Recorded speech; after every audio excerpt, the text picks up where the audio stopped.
오늘은 우리가 2022년도 새해 첫 시간부터 또 지금까지 베풀어 주신 하나님의 크신 사랑과 은혜를 기억하여 하나님께 감사드리기 위해서 추수감사절로 하나님께 영광을 돌리고 있습니다. 하나님은 성도들이 하나님께서 베푸신 사랑과 은혜를 잊지 않고 감사하기를 원하십니다. 그래서 하나님께서는 이스라엘 백성들에게 매년마다 유월절을 지켜라, 맥주절을 지켜라, 수장절을 지키라 라고 말씀하신 겁니다. 이 세 가지 절기들은 모두 하나님께서 베푸신 사랑과 은혜에 대하여 하나님께 감사를 표현하는 절기들입니다. 하나님께서 이스라엘 백성들에게 1년에 3차례 하나님께 감사의 절기를 지키게 한 것은 이스라엘 백성들이 하나님께서 베푸신 사랑과 은혜를 잊지 않고 항상 기억하기를 원하셨기 때문입니다. 성도들이 하나님께서 베푸신 사랑과 은혜를 잊지 않고 기억할 때 힘들고 어려운 문제 앞에서 하나님의 구원하심과 하나님의 사랑하심을 의심하지 않을 수가 있고 지속하여 하나님을 신뢰할 수 있습니다. 힘들고 어려운 문제 앞에서 하나님의 사랑과 은혜를 기대하며 하나님을 의지하게 됩니다. 나아가 하나님의 구원의 역사를 누리게 되는 것입니다.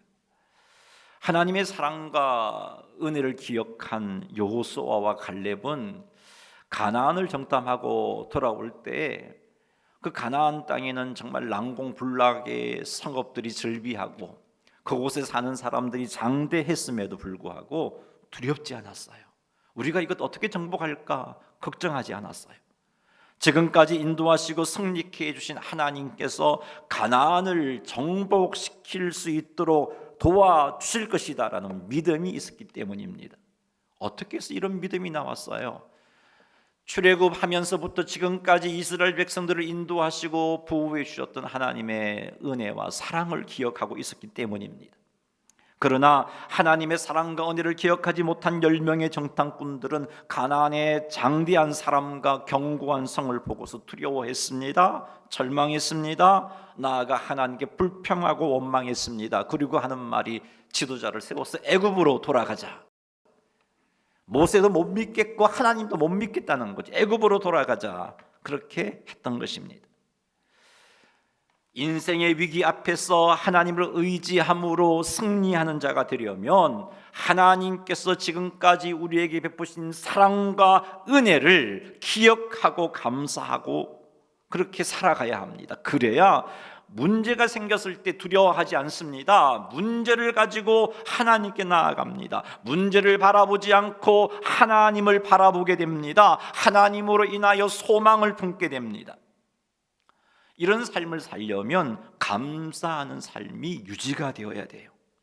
감사하는 삶을 사는 사람은 하나님께서 나에게 베푸신 사랑과 은혜를 기억합니다. 하나님께서 나에게 베푸신 사랑과 은혜를 기억하는 사람은 문제 중에 두려워하지 않고 불평하지 않고 하나님을 바라보게 되고 하나님의 도우심을 입어 문제를 해결하게 되는 것입니다.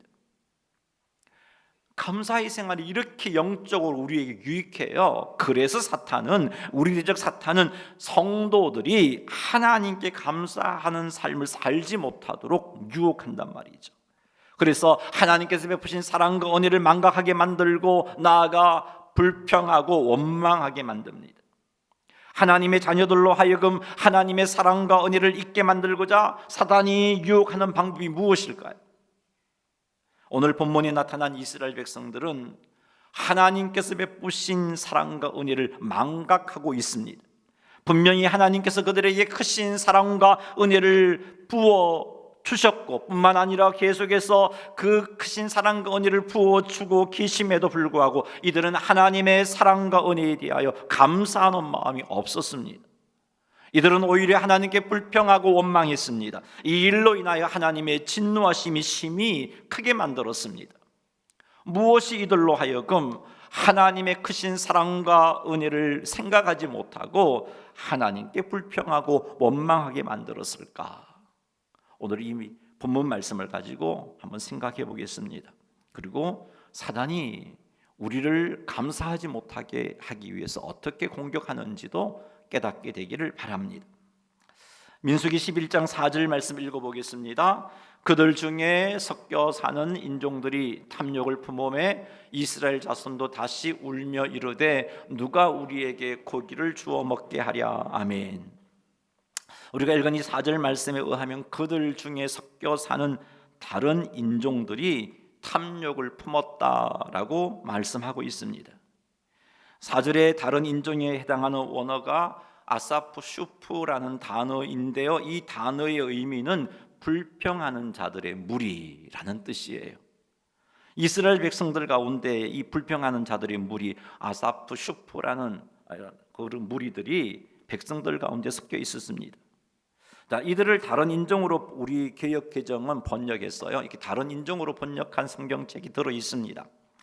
이렇게 다른 인종으로 아샤프스프라는 단어를 다른 인종으로 번역한 이유는 14절 뒷부분을 보면 이들 무리 때문에 이 아사프슈프라는 이들 무리 때문에 이스라엘 자손도 하나님께 불평하고 원망했다라는 기록, 대조되는 이 기록이 있었기 때문입니다.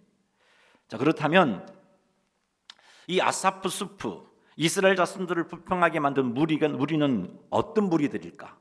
이스라엘과 대조되고 있는 무리인데 이들이 어떤 무리일까? 24절 말씀을 보니까 다른 인종일 거다. 그러니까 이들 때문에 이스라엘 백성도 하나님께 불평하기 시작했다. 이런 연결되니까 다른 인종들일 거다라고 생각하고 다른 인종이라고 번역한 겁니다. 자, 왜냐하면 출애굽한 이스라엘 공동체 안에는 이스라엘 백성들이 아닌 다른 이방 민족들도 포함되어 있었기 때문이에요. 출애굽기 12장 38절 말씀 읽어보겠습니다. 수많은 잡족과 양과 소와 심이 많은 가축이 그들과 함께 하였으며. 아멘. 이 말씀에 의하면 이스라엘 백성들이 출애굽할 때 하나님의 놀라운 구원의 능력을 보고서 이스라엘의 하나님이 참 하나님이시구나, 이것을 깨달았던 수많은 이방 민족들이 이스라엘 백성들을 따라서 자신의 고국을 버리고 자신의 고향을 버리고 신앙의 결단을 하고 수많은 민족들이 이스라엘 백성들을 따라 나왔던 거죠. 그래서 이스라엘 공동체 안에는 수많은 이방 민족들이 있었단 말이죠. 그래서 몇몇 주석가들은 이들이 바로 오늘 민수기 11장 4절에 언급된 이스라엘 백성들 중에 섞여 사는 불평하는 자의 무리다라고 여겼고, 그래서 이들과 대조해서 이 아샤프스프를 다른 인종이라고 번역을 했던 겁니다. 자, 그러나 애굽에서 드러난 하나님의 위대하심을 보고 여러분, 고국을 버린다는 게 쉬운 결단 아니에요. 고국을 버리고 고향을 버리고 나온다는 게 그냥 쉽게 할 수 있는 일이 아니잖아요. 이스라엘 백성들을 구원하시는 놀라운 하나님의 능력을 경험한 이들이, 목격한 이들이 이스라엘 백성들과 함께 고국을 버리고 고향을 버리고 나왔다는 것은 엄청난 믿음의 결단이 필요한 행동입니다. 이렇게 엄청난 믿음의 결단을 한 이들 모두가 불평한 자들이 되었다라고 그렇게 생각하는 좀 지나친 생각이죠. 정말 위대한 신앙의 결단을 한 이들이 이방인이라는 이유 때문에 모두가 불평한 무리가 되었다, 좀 이해할 수 없습니다. 자, 이렇게 생각하기보다는 아사프스프라는 그 단어의 의미 그대로, 그 의미가 불평하는 무리라는 뜻이잖아요. 그대로 보면 되는 거예요. 그대로. 왜냐하면 4절에서 다른 인종이라고 번역한 아사프스프는요, 다른 민족, 다른 인종이라는 의미가 전혀 없어요. 이 단어에는 그런 의미가 없습니다. 이 단어의 기본적인 의미는 무리, 집단이라는 의미를 가지고 있어요. 그래서 히브리어 사전을 보면은 무리라고 집단이라고 번역했고, 민수기 11장 4절에서는 불평하는 무리라고 이렇게 해석을 달아놓고 있는 히브리어 사전을 보게 됩니다.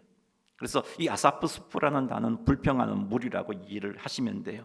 자, 불평하는 무리는 이스라엘 민족들 중에서도 있었고, 그리고 이스라엘 백성들과 함께 따라 나온 이방인들 중에도 있었어요. 이들이 같이 살았잖아요.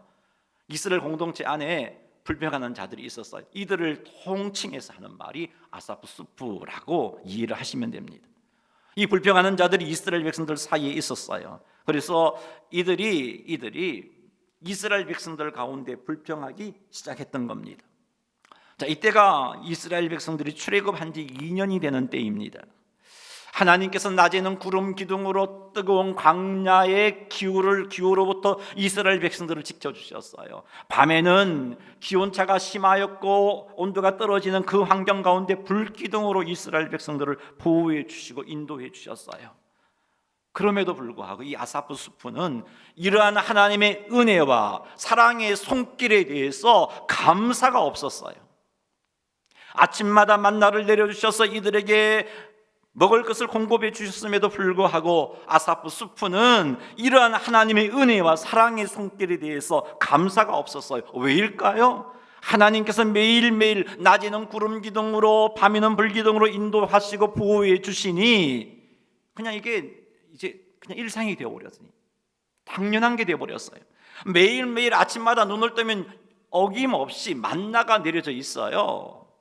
그 일들이 지속되다 보니 이게 은혜구나 하는 것을 생각하지 못했어요. 그냥 당연한 것으로 여겼던 거죠. 그래서 이것이 하나님의 놀라운 사랑이요 은혜임에도 불구하고 은혜라는 것을 망각해 버렸던 겁니다. 출애굽 초창기에는 낮에는 구름 기둥으로 밤에는 불기둥으로 인도하시는 하나님의 인도하심에 감탄했습니다. 야, 우리 하나님 정말 우리와 함께 하시구나. 우리를 이렇게 인도하시고 보호해 주시구나. 감격했습니다. 먹을 양식이 떨어졌을 때 많이 걱정했지만 그런데 하나님께서 아침마다 만나를 내려주셔서 그 광야는 정말 식물도 없는 곳이에요.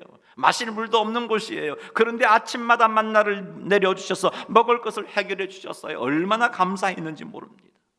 감사했어요. 매일매일 지키시고 돌보시는 하나님의 사랑과 은혜를 이스라엘 백성들은 느꼈고 하루하루가 행복했습니다. 그런데 이런 하나님의 사랑과 은혜가 계속되다 보니까 점점 이것을 하나님의 사랑이다, 은혜다 라고 생각하기보다는 그냥 당연한 것, 우리가 이 땅에 숨을 쉬고 있잖아요. 이 공기 당연한 것, 그렇게 여겼던 것, 그렇게 여겼어요. 그래서 시간이 갈수록 하나님께서 베푸셨던 사랑과 은혜를 잊게 되었습니다. 이게 은혜인 줄 몰랐어요. 만나를 거두면서도 은혜인 줄 몰랐어요. 광야의 길을 가면서 구름 기둥으로 그들을 시원하게 해주시는 이것이 은혜인 줄 몰랐어요. 당연한 일이라고 생각했던 거죠. 급기야는 하나님께서 자기들에게 사랑과 은혜를 베푸시고 계시다 하는 것까지 잊게 됩니다. 자, 이런 상태에서는 불평이 나오게 되어 있습니다. 자신들이 생각하는 대로 하나님이 인도해 주지 않으심이 느껴져서 불평할 수밖에 없어요. 왜 빠른 길로 가지 않고 광야길로 가시나? 자신들의 뜻대로 자신들이 강구하는 대로 해주지 않음에 대해서 불평했습니다. 이렇게 불평하기 시작하면서 그들에게 부어지는 하나님의 은혜와 사랑을 알지 못하게 되고 하나님의 사랑과 은혜에 감사할 줄 모르게 되었던 겁니다. 우리는 여기서 감사의 걸림돌을 발견해요. 그것이 무엇이냐? 불평입니다. 불평하는 사람은 하나님께 감사할 줄 모릅니다. 불평하는 사람은 감사할 일이 주어짐에도 불구하고 그것을 알지 못합니다. 그래서 감사할 줄 모릅니다. 사랑하는 성도 여러분, 추수감사절을 지키기는 하지만 오늘도 추수감사절이라 그러니까 목사님이 문자 보내셨으니까 지키기는 하지만 여러분 마음속에 감사드릴, 하나님께 드릴 감사가 없다면 뭐가 감사하지? 한 해를 돌아보도 뭐가 감사하지? 이게 여러분의 상태라면 겸손하게 여러분 자신을 한번 살펴보시기 바랍니다. 불평 때문은 아닌지,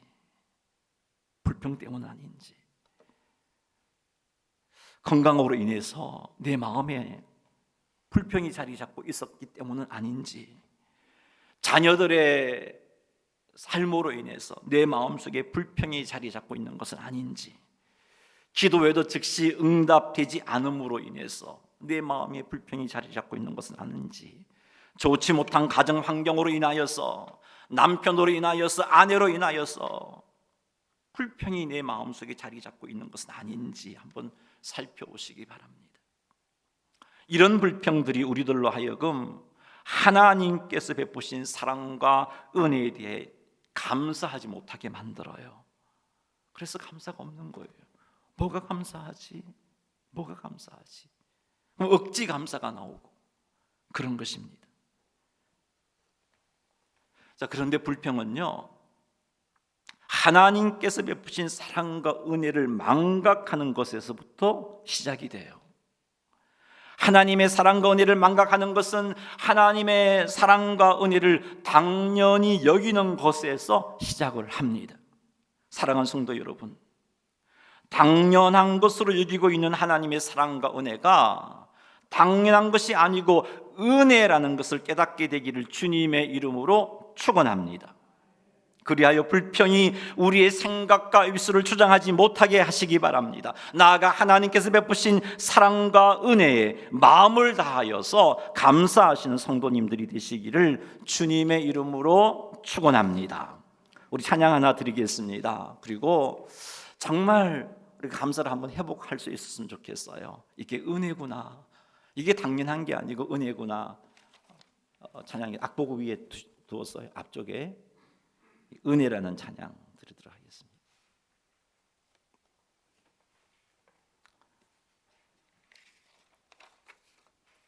가사 띄워주세요.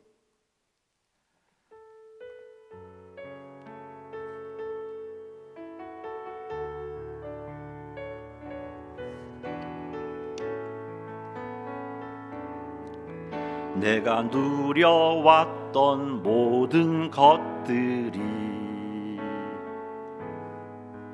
내가 지나왔던 모든 시간이,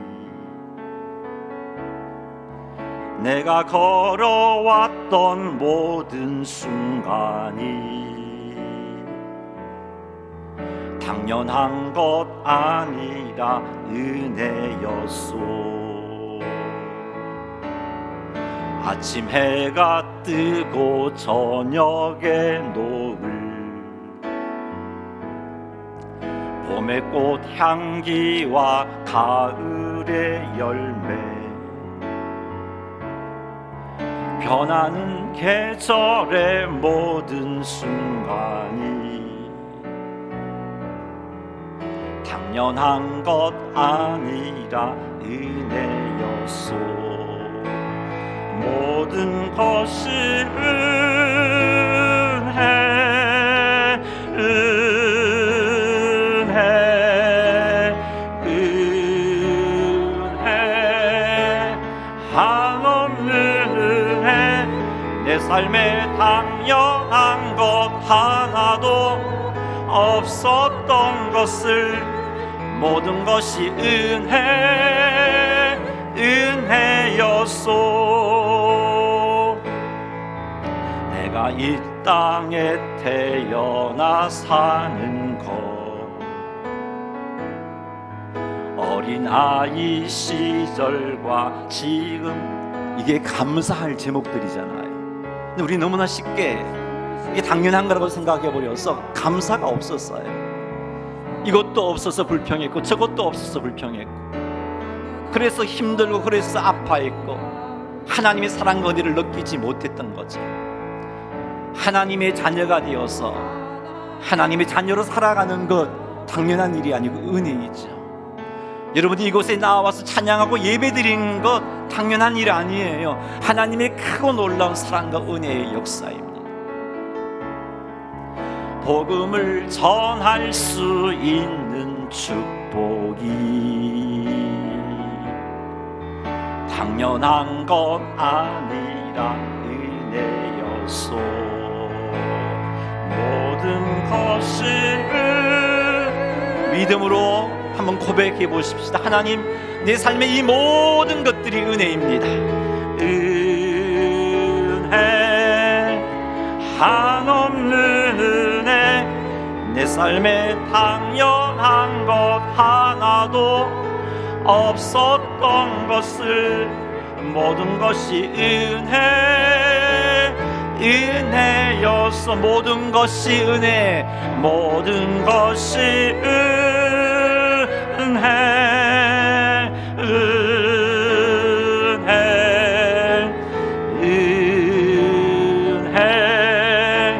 한없는 은혜. 내 삶에 당연한 것 하나도 없었던 것을 모든 것이 은혜였소. 아멘. 사랑하는 성도 여러분, 당연하다고 생각한 것이 하나님의 은혜요, 하나님의 사랑임을 깨닫게 되기를 바랍니다. 그리고 우리의 입으로 그것에 대해서 감사합니다라고 고백할 수 있는 여러분 되시기를 바랍니다.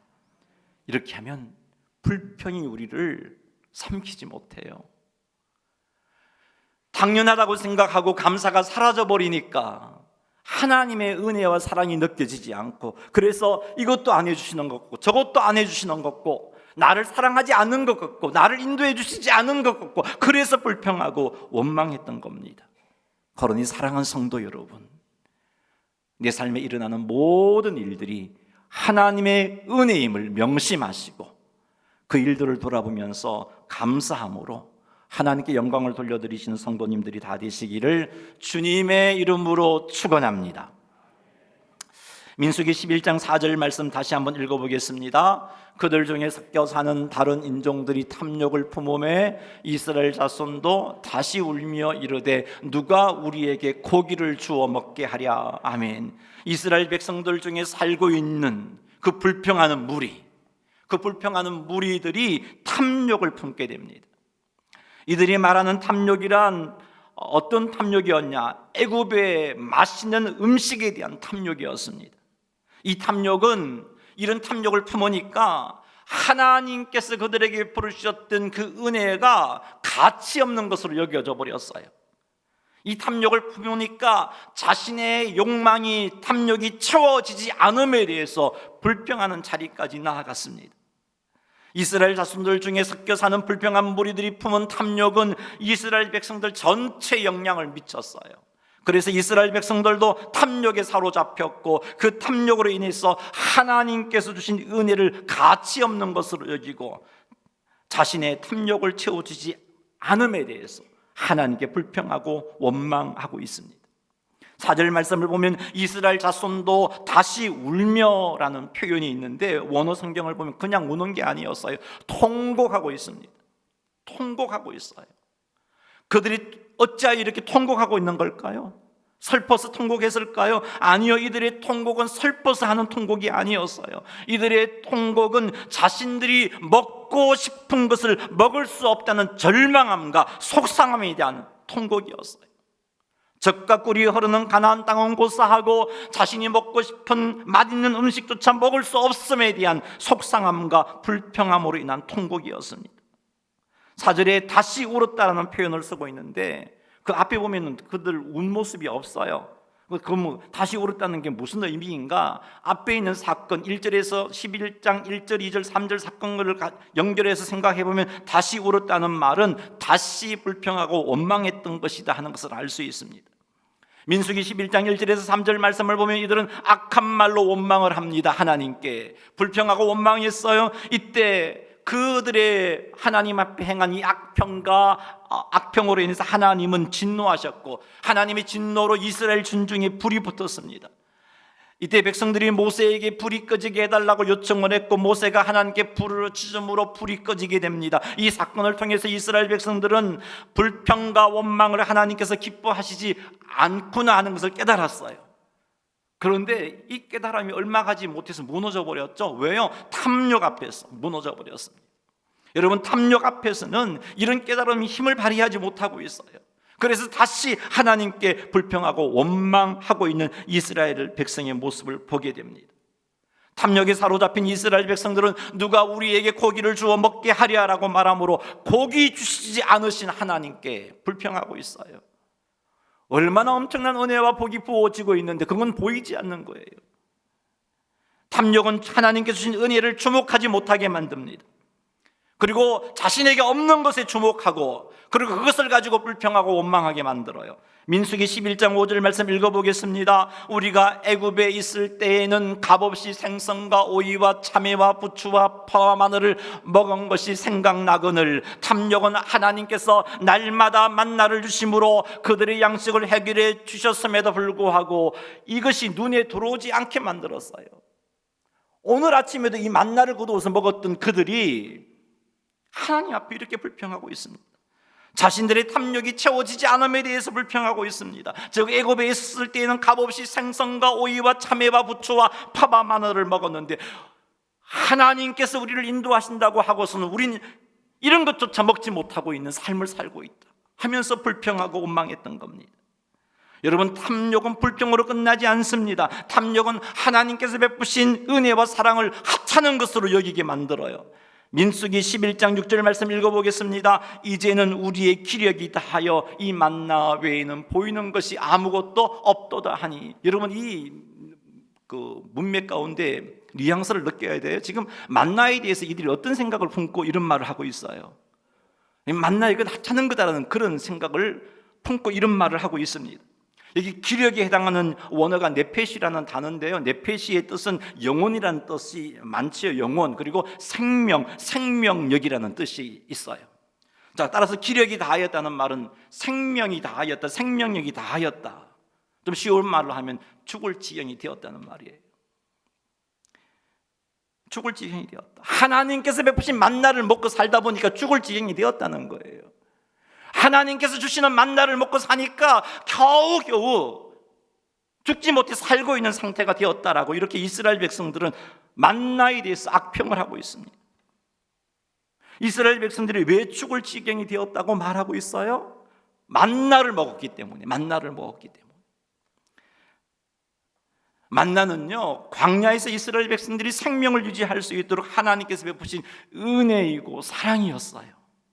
그런데 탐욕에 사로잡힌 이스라엘 백성들이 그들의 생명을 유지하기 위하여 주신 만나를 가지고 하는 말이 이 만나 때문에 죽을 지경이 되었다라고 불평하고 있습니다. 하나님의 사랑과 은혜를 베푸신 만나를 먹으며 하나님께 감사해야 할 이들이 감사는커녕 오히려 악평하고 있어요. 하나님이 주신 이것 때문에, 만나 때문에 죽을 지경이 되었다라고. 얼마나 우리 하나님 속상하시겠어요. 여러분, 정말 만나는 이스라엘 백성들이 감사할 수 없는 그런 음식이었을까요? 먹기도 힘들고 조리하기도 힘들고 맛도 없는 그런 음식이었을까요?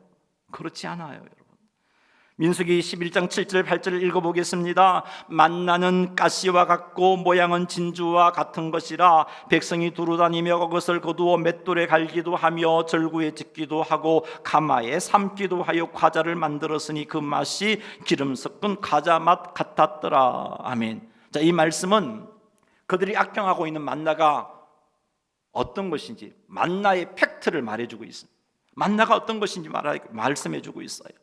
이 말씀에 의하면 이스라엘 백성들은 만나를 맷돌에 갈기도 하고 절구에 짓기도 하고 가마에 삶기도 하여서 음식을 다양한 방법으로 만들어 먹었습니다. 그리고 그 맛은 8절에 의하면 기름 섞은 과자 맛 같았더라. 기름 섞은 과자 맛 같았더라는 말의 표현은요, 맛있다라는 말이 맛있다라는 표현이에요.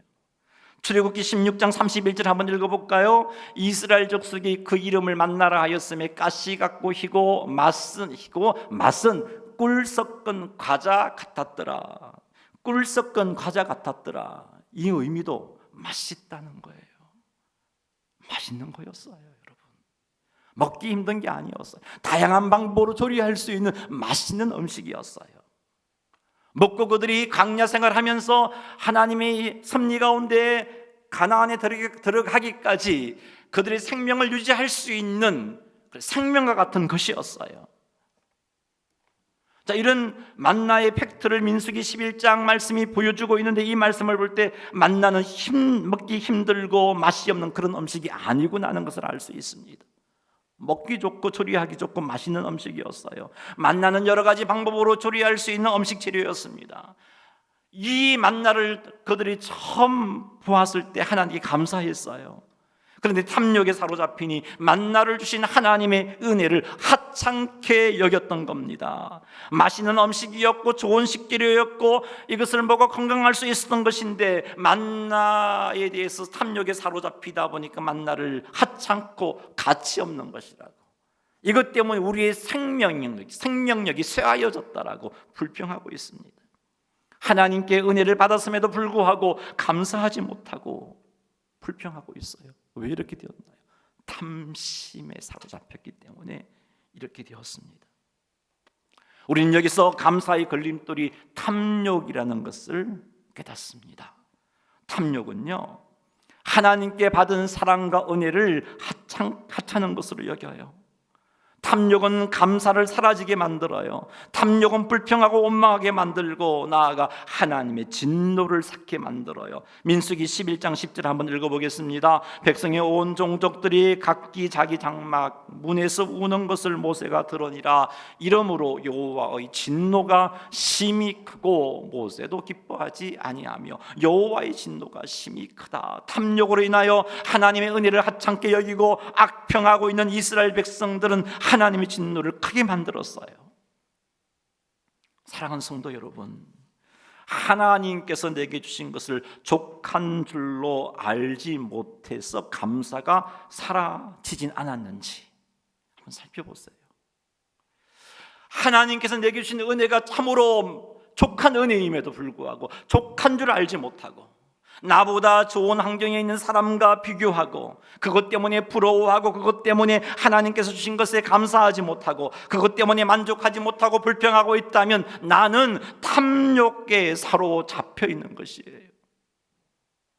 나를 구원해 주심, 나와 함께 하심, 나를 인도하심, 나에게 일용할 양식을 주심에 대한 감사가 사라지고 이것이 정말로 놀랍고 크신 사랑이요 은혜라는 것을 느끼지 못하게 되고 불평과 원망이 있다면 나의 마음에 탐욕이 자리 잡고 있는 것일 수도 있다는 것 여러분 아셔야 돼요. 혹 이것이 나의 상태라면 지금 이 시간 나에게 있는 탐욕을 내려놓아야 돼요. 탐욕으로 불평하고 원망했던 것 회개하셔야 돼요. 탐욕으로 하나님께 주신 은혜들을 값없는 것으로 악평했던 것들을 감사하지 않았던 것을 회개하셔야 돼요. 탐욕에 사로잡히지 않으려면 현재의 환경에 대하여 만족하고 하나님께 감사하셔야 됩니다. 히브리서 13장 5절 한번 읽어볼까요? 돈을 사랑하지 말고 있는 바를 족한 줄로 알라. 그가 친히 말씀하시기를 내가 결코 너를 버리지 아니하고 너를 떠나지 아니하리라 하셨느니라. 있는 바를 족한 줄로 알라라고 말씀하셨어요. 그리고 이 말씀을 하시면서 약속하신 게 뭔가요? 너를 버리지 아니하고 너를 떠나지 않겠다고. 그 말은 책임지겠다는 거잖아요, 하나님이.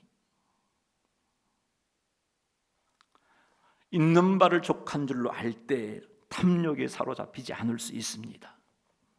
하나님께서 내게 주신 은혜에 대해서 만족할 줄 알 때, 만족하면 감사가 나와요. 탐욕에 사로잡히지 않을 수 있어요. 있는 바를 족한 줄로 알고 내게 주신 은혜와 사랑에 감사하시기 바랍니다. 나를 구원해 주신 그 사랑과 은혜에 감사하시기 바랍니다.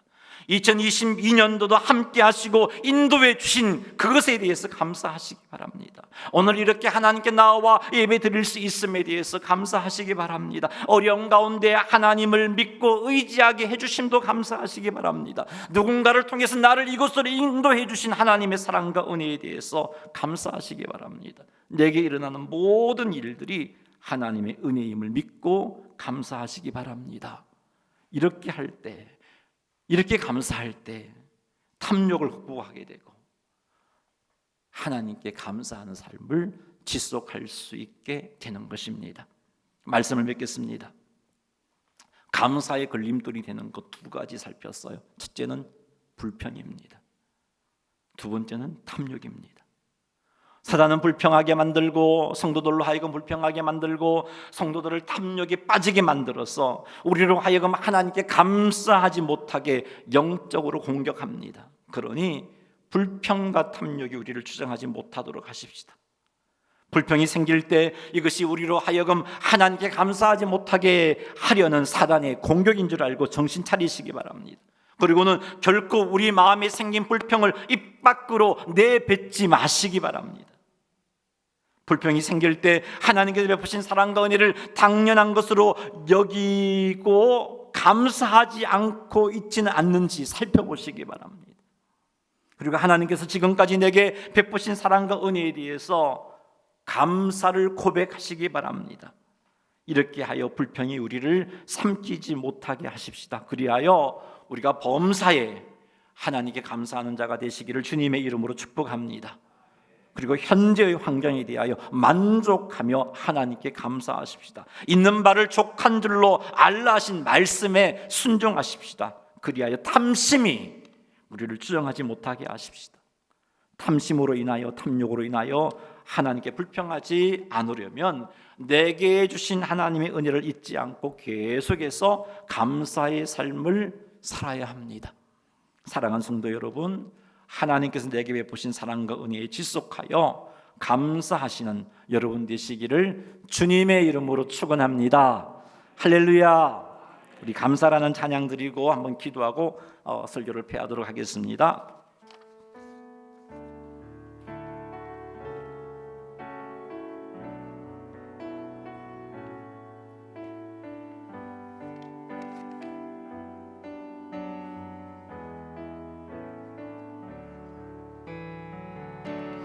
오늘 숨을 쉬는 것 감사, 나를 구하신 감사, 뜻대로 안 돼도 주가 인도하신 것 모든 것 감사, 내게 주신 모든 것 감사, 때론 가져가심도 감사, 내게 고난 주셔서 주 뜻 알게 하신 것 모든 것 감사.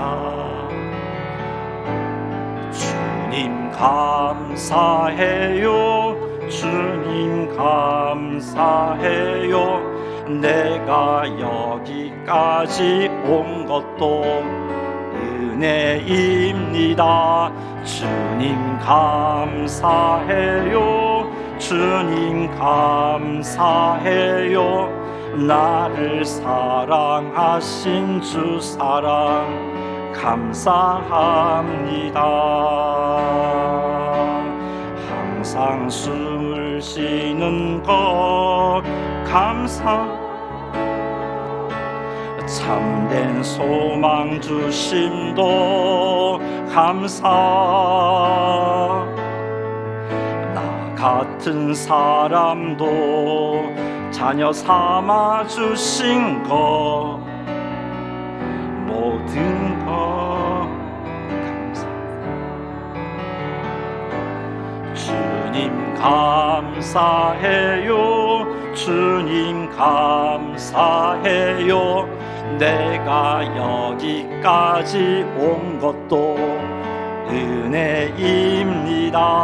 주님 감사해요, 주님 감사해요, 나를 사랑하신 주 사랑 감사. 주님 감사해요,